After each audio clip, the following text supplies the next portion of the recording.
about to listen to the Dr. Dahlia Show. Sassy, stimulating medical talk radio. Any medical advice Dr. Dahlia Wax gives on her show should not be substituted for an actual visit to your medical provider. And now, here's Dr. Dahlia.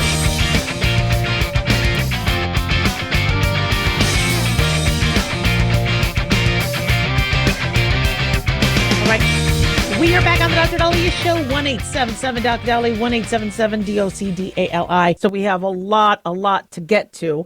Some of the headlines include a U.S. sub was able to sink an Iranian warship off of Sri Lanka. Many of us have seen the videos of that. Wow. I mean, we didn't expect to see. This is, wow. Okay. But before we go into any details, looking at the weaponry that Iran has, the U.S. has, and I just want to touch on this.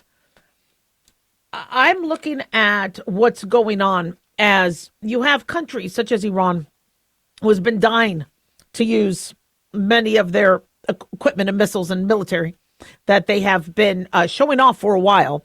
They've been supplying Russia with much of it. But it's almost like what we're seeing right now as it pertains to, the Ayatollah regime and the Revolutionary Guard and the people dancing in the streets and, wanting the overthrow of the, current government in Iran. You're also seeing a display of what countries have and what they could do. We saw what Ukraine could do in the Ukraine war that's still going on, Russia. We're also seeing how there's kind of a standstill. We don't really have a true winner in the Ukraine-Russia war. With Iran, Trump is saying that they are, going their nuclear capabilities as well as their launchers. They're running out of launchers, and they are going to be, unless China or Russia or somebody steps in, to help them. It doesn't look like surrounding countries like that regime. And so I think they are going to run out. I do not look at this as ongoing as long as nobody, jumps in to ally with Iran. But, what we're looking at is what pre-World War III could be. I'm not saying this is going to turn into World War III. I don't really believe other countries are going to jump in. And, you see, how Europe is taking their stance, and I don't think China wants to. I think China has a long-term plan, and so it doesn't include what's going on in the Middle East. I think they have their own aspirations, and I think they want to kind of just stick to that, depending on what happens with Iran. But what we're seeing is, I really do believe that some countries, and that's not why I think this happened. I think, Israel and the U.S. found an opportunity, as well as I think other surrounding countries, to finally, as well as, the slaughter of so many Iranian citizens, that this was the time for the, old regime to leave and give people peace and, end the rapes and murders and all the terrorism. But I also do believe that this is where other countries feel like if you didn't know what we could do, this is what we could do. This is what we have. And, I think this is also not only from an American and Israel and Iran standpoint, but I think this is where the world gets to kind of get an idea. People always looked at World War III as you would see in the movies, as you would, and we've been predicting, well, World War III would be cyber attacks, everything shut down, lack of infrastructure, kind of what Russia was doing. Yet maybe this is how it would where World War III would go, very drone oriented. Now, even though yes, we are using our U.S. sub, it sounds like I believe 50,000 troops are going to be now American troops are going to be sent to the Middle East. Now it is ramping up, but I think it's going to end sooner than we think. Because I really do believe that Iran, I don't think we underestimated Iran, maybe with Operation Midnight Hammer, because everybody thought that, the nuclear capabilities were annihilated. But I'm sure Iran has, multiple plan B, plan C, plan D. But, they've lost their leadership. They've lost their citizens. I mean, they've killed so many tens of thousands of their of their citizens, and the remaining individuals, very, very few support the old regime. And now you have, even surrounding countries who were a part of the Abraham Accords that wanted peace, kind of looking at this as, if they could be gone and the new regime is more democratic, more less funding of terrorism, less in support of terrorism, there could be some longstanding peace. And so it's one of those things where we sadly, after we see wars, we see peace, and we don't want wars by any means. We don't want if this could be as precise, where ballistic missiles and nuclear capabilities annihilated, Iran gets a new government, that would be ideal. Yeah, maybe that's a fairy tale that'll never happen, or maybe it's what we're seeing unfold. But what we're seeing is, the U.S. They're tough. I mean, we have the best military in the world, and I think this gives Trump an opportunity to show that. We don't want war. America is not. I mean, the polls are mixed. I think many people agree if there was an opportunity to address what Obama and other presidents should have done, even Trump first term, being done now, I think there is a lot of support for that, but there's not a lot of support of us being dragged into a war. But what we are is seeing, I mean, look at it from a different filter, and watch how things are transpiring and what they're doing. Like, for example, you see Iran decide to just go after Abu Dhabi and Dubai and just, go after civilian apartment complexes in Israel. I mean, Iran, if they feel threatened, are going to go after everybody. And as opposed to, America going after specific targets, Israel going after specific targets. And whether it's the same sort of warfare at its core as centuries ago to, this being very unique in terms of the technical, like the hacking of the video cameras and integrating IT with this, we're getting a glimpse of where modern warfare is going, and I don't like it, but it's learn from this. I think there's a lot we're seeing right now. 1-877 Doc Dolly, don't go away.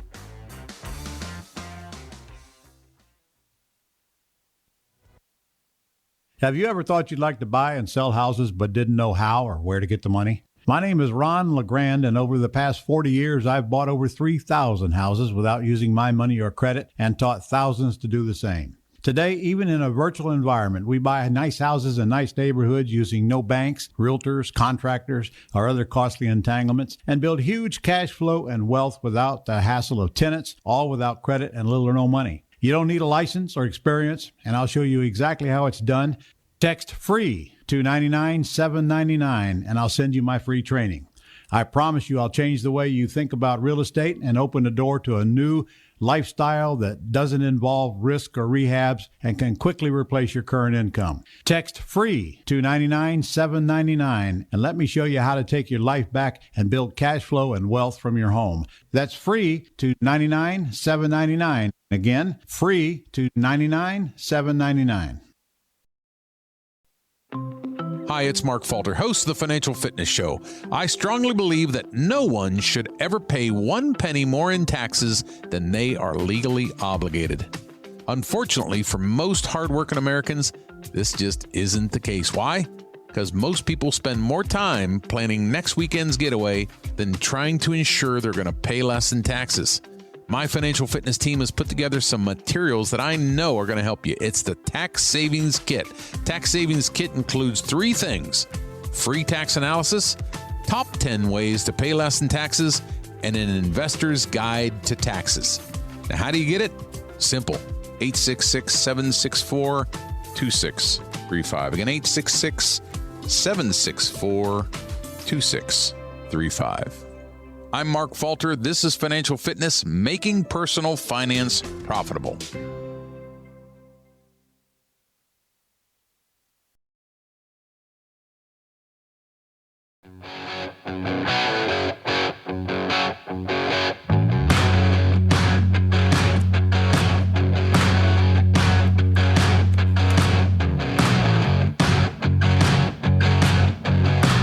And we're back on the Dr. Daliah Show, 1-877 Doc Dali, 1-877 DOCDALI. Big thanks to Talk Media Network for making the show happen.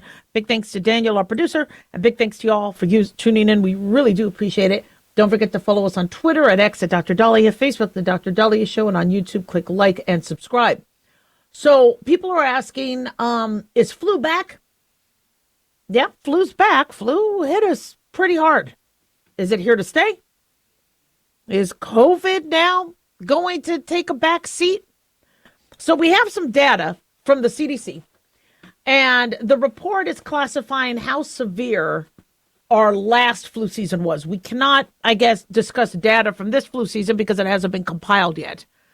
And so they're saying that the 2024-2025 flu season was worse than it has been in years. And that's not even discussing this flu season. So, which would make sense if COVID is now becoming less of a competitor for our respiratory cells and to get into our body.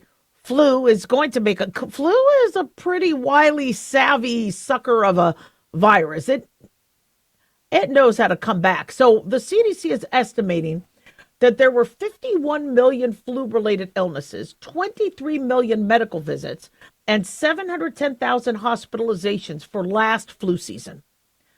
Of those, 45,000 people died. So based on this criteria, the CDC thought that the severity of that flu season was pretty high. They said the estimated flu-related illnesses and medical visits were higher than the 2017 to 2018 season, which was the last high-severity flu season. Estimated hospitalizations are the same, but estimated deaths were lower. Now, they believe that the flu vaccination was estimated to have prevented 11 million flu illnesses, 5 million medical visits, 180,000 hospitalizations, and 12,000 deaths. So for those critics of RFK Jr. and the CDC saying that they are anti-vaccine, I'm reading CDC report suggesting that, yes, the vaccines can help. So what does this mean for you or I? All right, so, CDC uses mathematical models. They estimated the number of flu illnesses, medical visits, hospitalizations, and deaths that happened. It's an addendum to the influenza activity in the United States during the 2024-2025 season and composition of the flu vaccine report. But, they did use mathematical models. And this is something that I'm not 100% happy with, because before telemedicine and, you would have to go into a doctor's office. You'd have to go into a clinic. They would have to swab you. And then there would be some documentation if you had flu or not. So these numbers saying that last year was more severe. And I like more accuracy. I really want to know. That was the big problem I had with early COVID, is when they said all these people are dying of COVID. I go, okay. Is it that it's COVID taking a healthy person and killing him? Or is it that that person has a heart attack and COVID? Is it that they had, a stroke and then they got COVID after? Did COVID cause the stroke? When you're saying that there's all these COVID deaths, I'd like to really know, was it a healthy person who had no medical issues and had been already screened? Was it somebody who never went to the doctor and then got COVID? So we don't know if they had medical issues. We really need to extrapolate that data so we know exactly, and then how to, warn people. In the early COVID days, there were reports saying men are getting it worse than women. Smokers are getting it worse than non-smokers. Then studies came out saying actually smokers aren't getting it as bad as non-smokers. And so there was just a lot of chaos where people were thinking, well, what is it? Is it because the lungs are dry? Did the smoking weaken the lungs? And so I don't think we're ever going to get that full data. Why? Because we weren't testing. We didn't have tests. We have tests for flu now, but we're not acquiring the data. Why not? Well, because flu is not considered a quote unquote reportable illness like E. coli would be, or Giardia. And so doctors are diagnosing flu without testing online. Now, I'm hearing that there's urgent care doctors saying, look, I know your flu test was negative, but we're going to call it flu, and I'm going to treat you for flu. Now, when did we hear that last? When a doctor would tell a patient you're testing negative for flu, but it looks and sounds like flu, so we're just going to treat you for flu. We heard that in November of 2019 and early December of 2020. Now, I'm not saying we have a new flu or a new virus, but this is why we need to know. When I was seeing patients through telemedicine who were calling up going, yeah, I got tested for flu. It was negative at the urgent care, but I got to tell you, I'm having trouble breathing. I really feel like I have flu. And I'm like, well, I mean, we could give you flu medicine, but if you're negative for flu, someone's got to look for bacterial pneumonia or other sorts of viral pneumonia. There's other pathogens you need to get checked out. And we didn't know it was COVID at the time. But we knew people were testing negative for flu and getting sick. Now, what I'm seeing, and again, it's a very limited view because it's through telemedicine, but I have patients test with at-home tests. We're having a lot of positive flu tests, a lot. We also had a good number of COVID this year. So that was a little surprising. But I saw, in fact, patients were calling up saying, I have flu. I'm like, can you do a flu COVID test and then upload the results? And patients like, wow, I guess I had COVID. I'm COVID positive. So COVID still is here, but the stronger flu becomes, and the more flu gets to increase its severity, COVID then can take a back seat. It's who's going to be the faster, quicker, more absorbent, and who has what immunity. Now, many of us were vaccinated for COVID, but as we learned, much of the COVID artificial immunity from the vaccine, it's natural immunity when you get COVID or you get the illness. It's artificial immunity when you're vaccinated. They don't like to use that term anymore because people think it's negative. But you have the natural, and then you have the, we don't want to call it unnatural. So we've always called it artificial immunity, where we give you immunity through a vaccine. And when you look at where COVID is going, is it that many of us have such combined immunity, even if it's not long term, that when COVID does come our way, we're able to fight it. And if we do have this level of immunity, who gets more credit, the vaccine or the natural immunity? Why are we doing antibody tests? Why aren't we studying that more? I personally think the natural immunity was stronger than the vaccine. However, we had to go with the vaccine early on because people were dying. And there was no time for you to get the virus, recover, and then hope that you could then stave it off the next time you got it. We had to, give you some sort of protection before you got it. And we lost, hundreds of thousands of individuals to COVID. But if it turns out that the natural immunity protected us, now comes the question, well, what's going on with flu? I do believe the flu vaccine helps. Every time I get the flu vaccine, I don't get flu.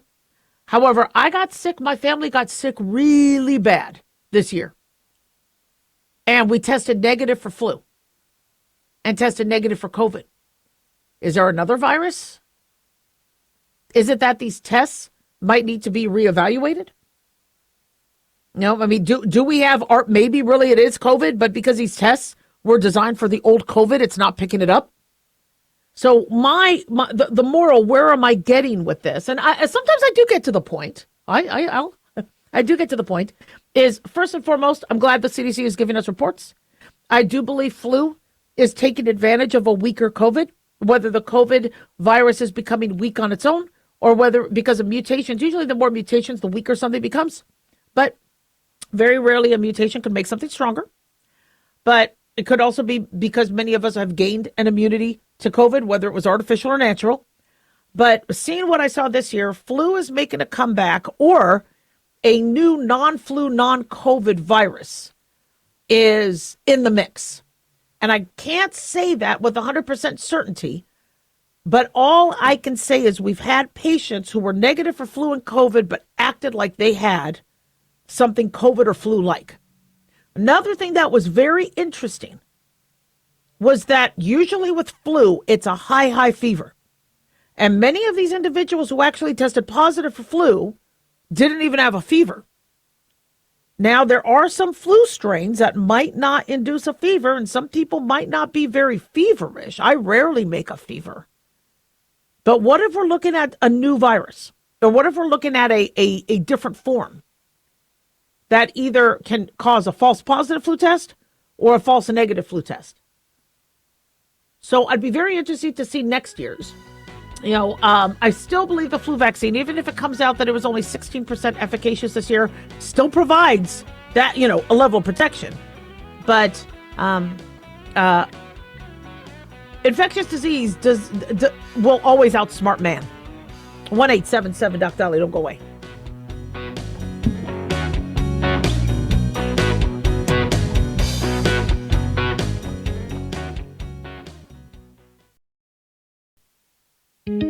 Looking for a gift that can actually help secure someone's future? It's Mark Falter's new book, Common Sense Income Strategies. It makes the perfect gift for that special someone in your life. Mark has helped thousands of hardworking Americans secure their financial future by using time-tested strategies that continue to create wealth, whether the market is up or down. Strategies that will make perfect sense once you take the time to read this powerful book. Common Sense Income Strategies brings to you what Mark has been teaching in person and talking about on the radio for decades. You've worked too long and too hard not to see the fruits of your labor. To learn how to receive your free copy, call 866-764-2635. That's 866-764-2635. Secure your future with Common Sense Income Strategies by Mark Falter. Again, to learn how to receive your free copy, call 866-764-2635. That's 866-764-2635.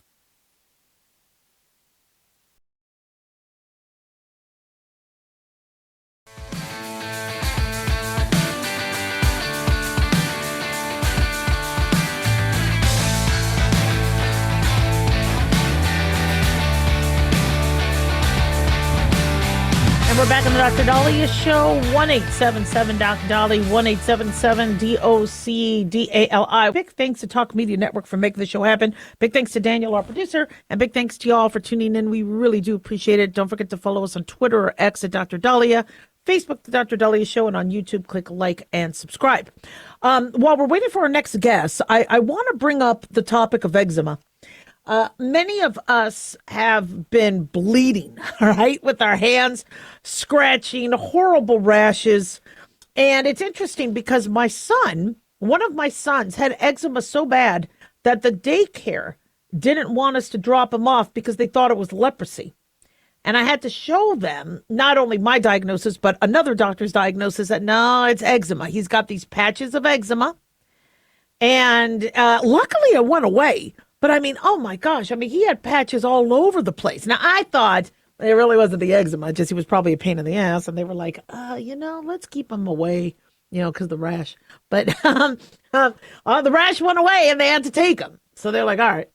So, people always ask, why do we get it? For me, when in the winter, when my hands get dry and red and crackly, it's... I think it's because of the cold. I think it's because I use a lot of hand sanitizers. But eczema can be found by a combination of genetic factors. It could be you lose part of your barrier. It could be certain environmental triggers. And I got to tell you, it could be pretty debilitating. So I'm really excited. Our guests are here now where they could talk a little bit more about this. Dr. Omar Noor is with us. He's a board certified dermatologist. And we have Jennifer Etienne, who actually has been struggling with eczema, just like you and I. So very excited to have them. Thank you, Dr. Noor. Thank you, Jennifer, for joining us. So yes, we'll start with you, Dr. Noor. Talk to us about how, we could be having mild eczema or we could be suffering from chronic eczema. Talk to us about the difference. Absolutely. So chronic hand eczema is its own distinct disease. If you look at it on a cellular level, if you look at eczema, there's one side of the immune system that causes the itch and the rash that you see on your body. Chronic hand eczema is rashes on the hands that look very different, but even if you look at it under the microscope, the cells that make up chronic hand eczema are distinctly different than the normal eczema you may be experiencing on your body. Wow. And what do we think causes that? So it is due to your immune system. You are genetically predisposed There are triggers that definitely make it worse, and you mentioned earlier, the cold weather can be one of them.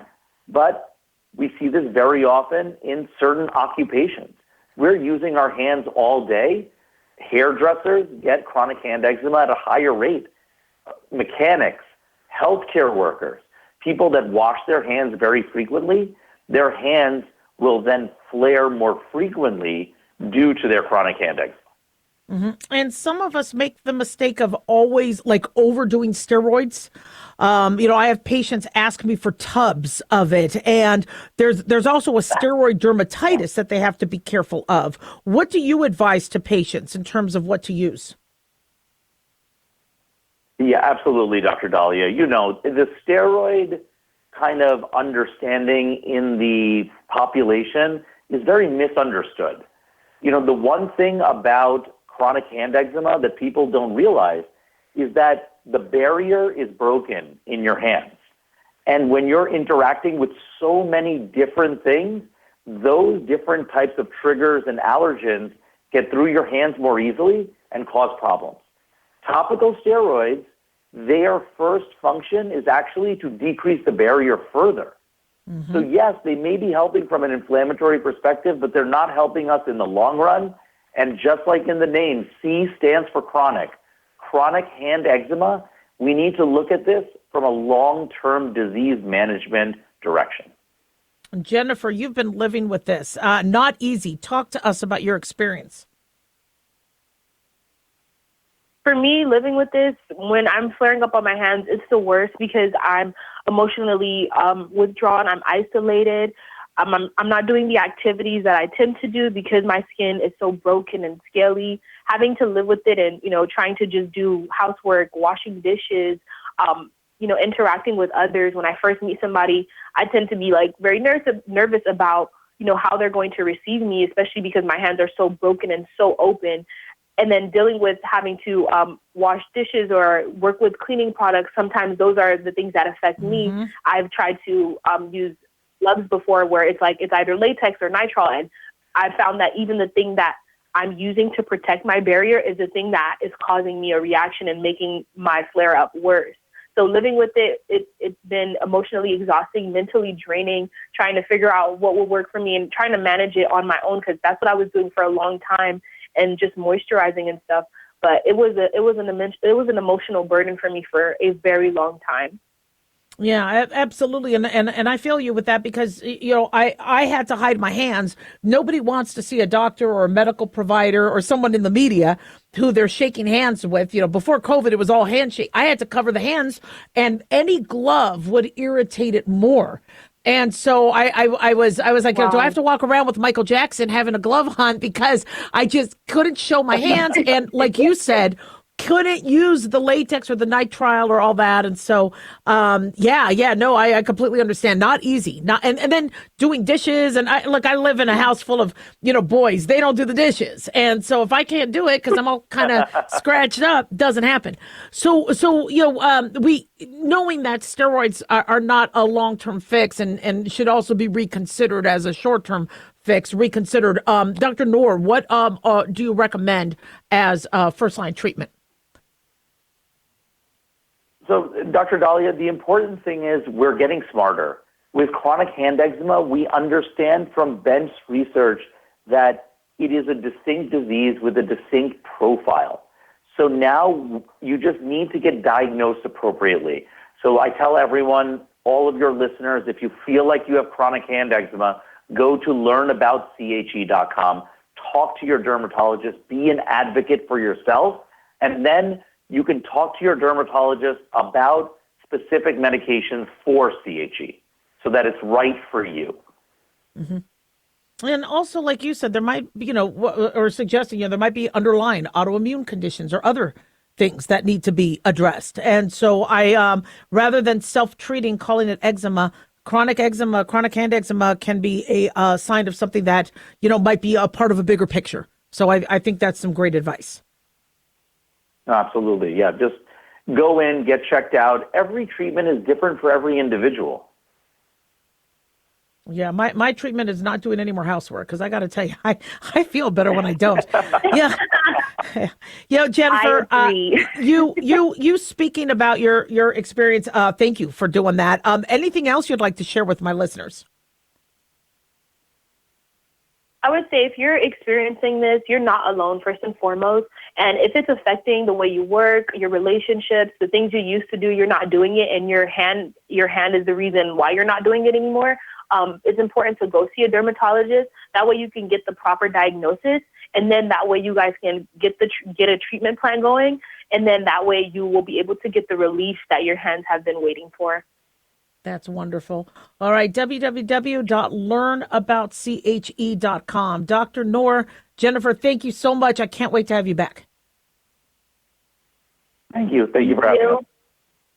1-877-DOC-DALI, 1-877-DOC-DALI. You know, what also makes something like this very, very difficult is when you lose that barrier, the skin is the biggest organ of the body.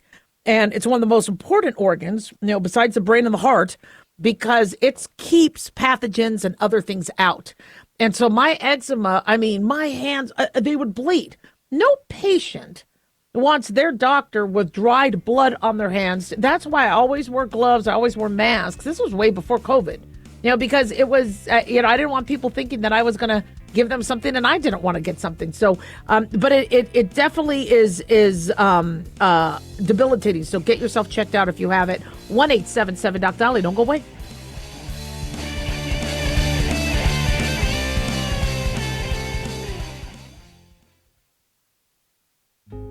Hey guys, it's Clyde. We've had a lot of requests for Ground Zero merchandise, so we put together an online store with a big variety of high-quality items. I'm really excited to let you know about these things. We have a lot to offer you and your loved ones. In addition to our regular apparel, such as t-shirts, beanies, hoodies, and hats, we've expanded our product line with posters, flags, aprons, mugs, and a whole lot more. We also have Ground Zero collectibles, along with a limited edition of items like a Clyde Lewis canvas portrait, a Ground Zero embroidered jacket that will certainly make for great gifts and for interesting conversations with family and friends. And we now offer publications such as Ron Patton's book about mind control, MK Zine, and back copies of the official magazine of Ground Zero while it was in print. Paranoia, the Conspiracy Reader, also coming in 2023, are updated and revised books that I've written.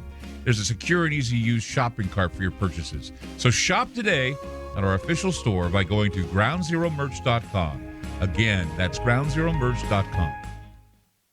Hey, America. How tired are you of mainstream corporate media's biased narratives and manipulated news? Their dishonesty and attempts to influence this generation have been exposed, put on display for anyone who's even half paying attention.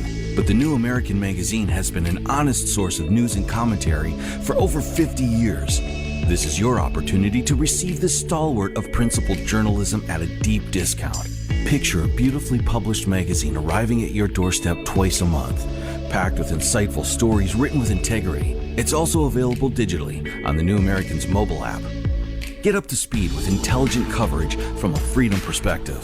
Right now, for a limited time, the New American is available to radio listeners at a 25% discount on a new subscription.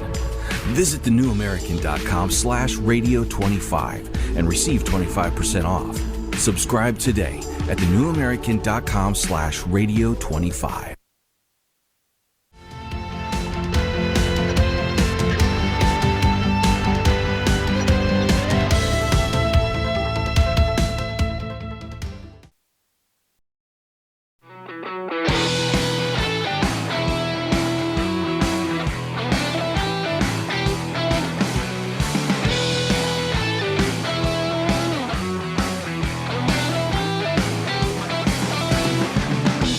And we are back on the Dr. Dahlia Show. Thank you all for tuning in. 1-877-Dr. 1-877-DOC-DALI. Well, being that it's a midterm year, we're going to be seeing a lot of primaries. And yesterday was a big one, especially as it pertained to Texas and North Carolina. So these primary races happened in Texas, North Carolina, and also Arkansas.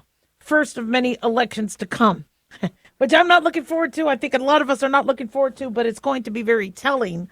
And it is definitely going to take the temperature, be a litmus test of what I'm trying to incorporate some medical, analogies here and metaphors. Cut me some slack. But where this country is going to probably go with the midterms. and a lot of eyes were on Texas. You have a very rising, strong Democratic population in Texas, and I'm of the mindset, I don't like red states, blue states. I can't stand, that California gerrymandered to where there is possibly no opportunity for there being any Republican representative in that whole entire state. I don't think that's right. Texas does still offer opportunity and representation from the Democratic and the Republican Party.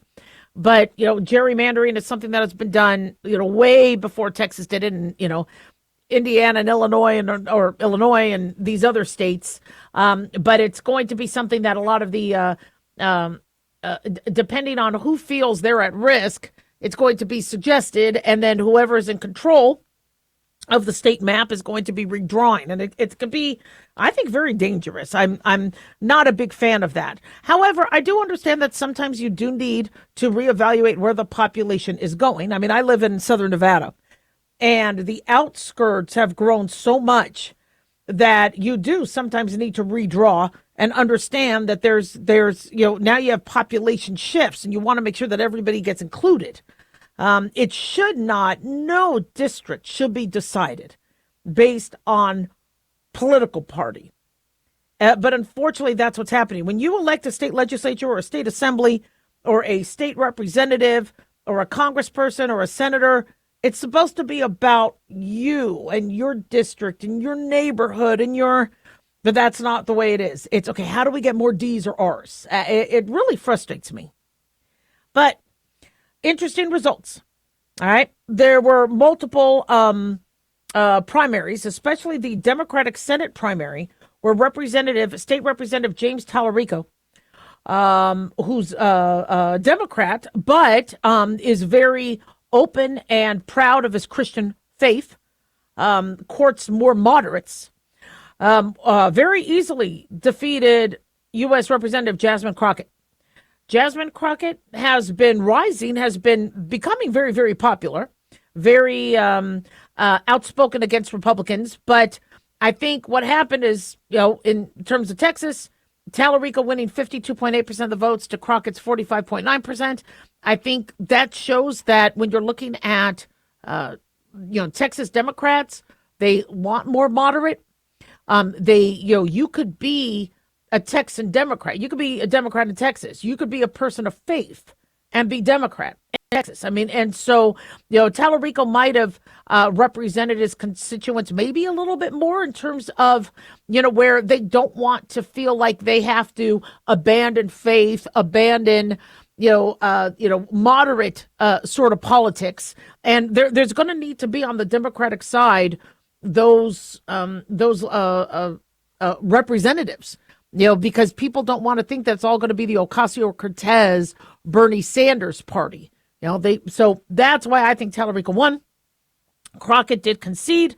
It was saying too close to call most of last night, but she did concede, congratulated him, and she did urge that the party remain united, saying this is bigger than any one person. I think she is going to go far in politics. I just don't. I just didn't see her winning over Tallarico.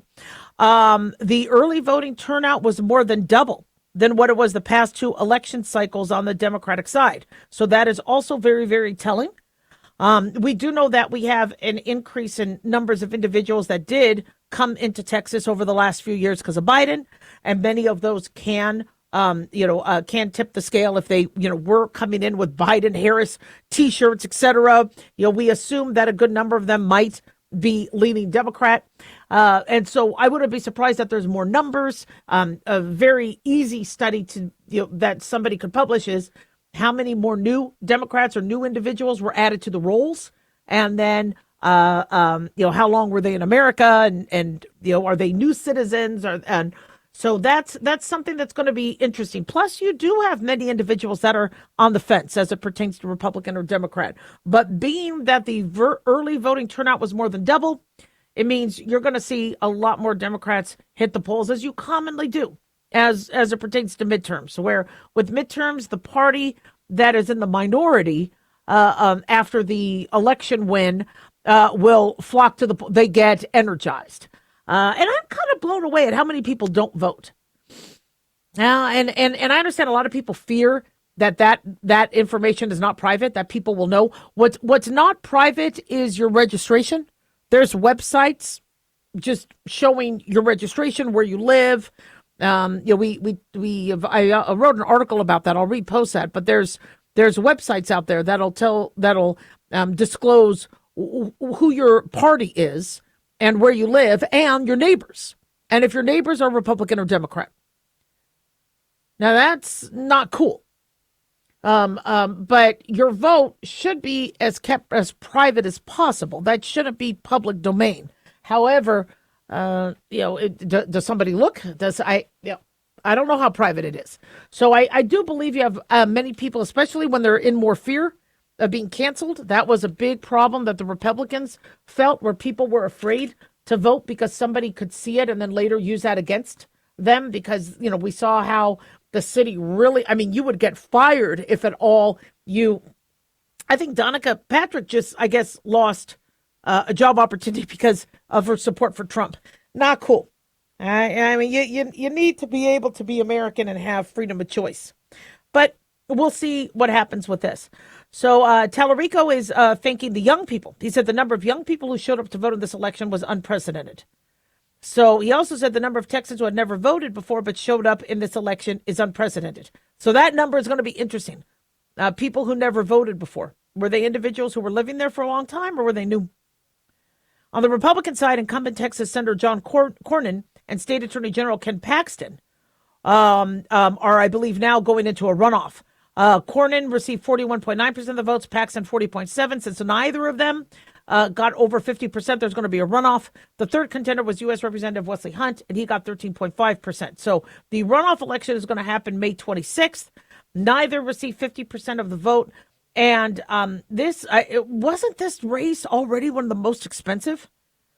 So this is going to be another expensive race between the two Republicans. I cannot stand the money we're spending on these elections when that money could do so much. But that's where we are with politics these days. And so I don't think Trump has endorsed anybody yet. So it was really interesting to see how they did without a Trump endorsement. Once Trump endorses somebody, that one will probably sail ahead. There's also U.S. Representative Dan Crenshaw, who I believe lost his seat to Representative Steve Toff. So seeing some of the incumbents at risk is also very interesting. It shows that people are looking for new. They might not necessarily want extreme, but maybe they are looking for more moderate or more newer, younger. I'm not sure. But I haven't really been following Representative Dan Crenshaw's career, but he was able to be overcome by Representative Steve Toth in the election. And then Representative Al Green and Representative Christian Menifee, they apparently had been up for a primary, and there's going to be a runoff as well. All right, guys, don't go away. 1-877-Doc-Dolly. Don't go away.